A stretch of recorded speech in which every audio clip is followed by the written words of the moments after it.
I wanted to ask about sort of the transition from stage to screen, because obviously few characters, very basic setting.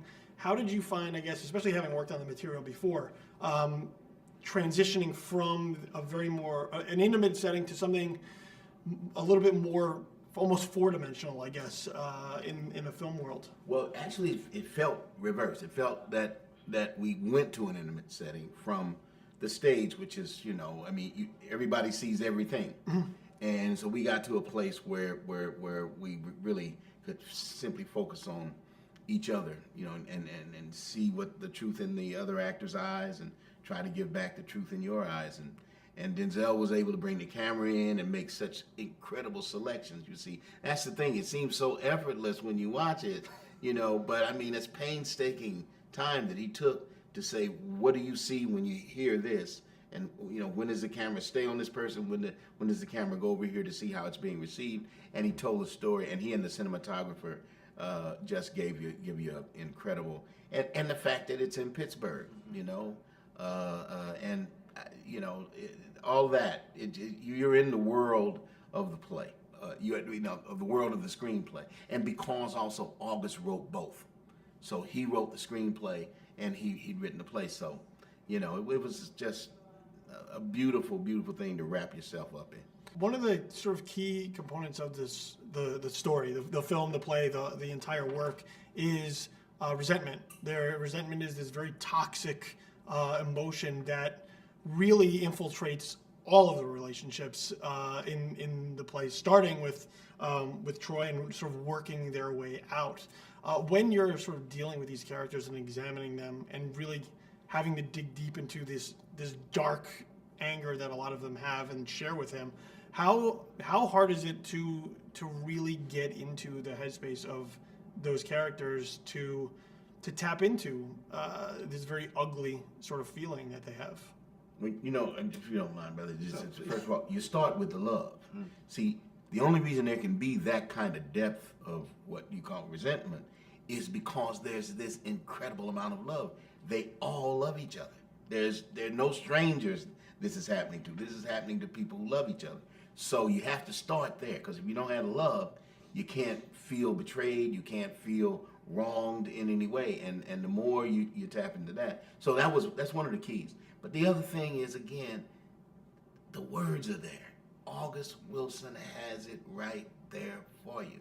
It's the writing, always.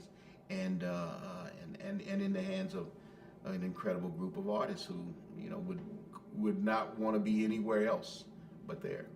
Well, in that same token, the father-son relationship, that's a tough one to marry there, because we all came from somewhere. Yep. We all have relationships with our dads, good, bad, messy. Yeah, I mean, but it's it's a situation and a relationship that, like you said, many people are familiar with. So I think audiences will instantly be able to relate to that, because we've all had that a disagreement with our parents before, and just like Steven said, you can't feel betrayed, you can't feel wronged without loving that person. I think the biggest thing with Corey is he's burdened with trying to understand why the person that he felt should be his number one fan in his scenario, in his situation of getting an opportunity to be the first, one in his family to go to college and to actually excel in sports. Troy should be his biggest fan coming from that background, but he can't seem to understand why Troy is not on board or trying to support him. So, you need to have that love and want, Corey wanted to, fill the shoes that, the legendary shoes or legendary aspect of Troy that, Troy was, especially as a baseball player. So, Corey was just burdened with trying to figure that out. Well, let me ask you about Troy then, because he's a guy who means well. He's very stubborn in his mindset.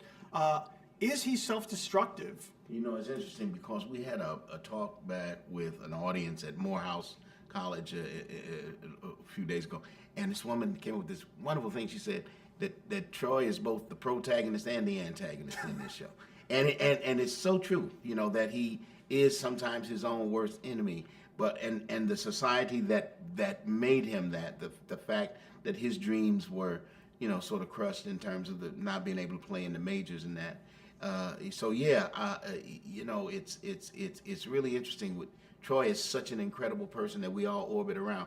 But the final thing is that, that I get from it is that every parent does the best they can.